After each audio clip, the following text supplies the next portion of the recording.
So ngayon, yung mga magulang ngayon na umaasa sa anak, na balang araw, ito retirement ko, anak ko. Ginagawin yung retirement yung anak nyo. Pag nag-retire kayo, yung anak nyo, may sariling pamilya na yan. Ano, matanda na yan.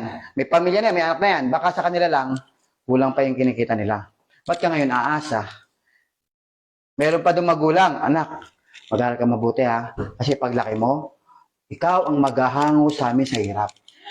Ba't may aasa sa bata yung pangarap mo? Eh hindi pa nga siya lumalaki. Ikaw yung nasa sitwasyon ngayon. Ikaw yung nasa sitwasyon ngayon para kunin yung pangarap mo o pangarap nyo. Ikaw yung may kakayahan, ikaw yung may lakas, ikaw yung nasa tamang edad. Bakit hindi na lang ikaw ang kumuha ng pangarap? Huwag mo nang hintayin yung anak mo.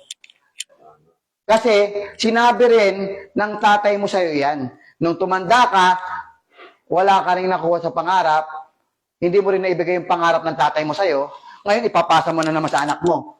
Hanggang kaapu-apuhan mo, o ihilingin nyo sa bawat anak nyo, na ikaw ang haahon sa amin sa hirap. Mula sa lelong natin, sinasabi na po yan, ikaw mag-aahon sa hirap. Ilang salinlahi na tayo, may hirap pa rin. Kasi inaasa natin yung pagyaman o pag-asenso sa anak.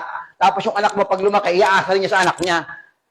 Guys, ikaw nandyan ngayon, ikaw yung may opportunity, ikaw yung may pagkakataon, ikaw yung nasa present situation, ikaw ang gumawa ng pangarap mo.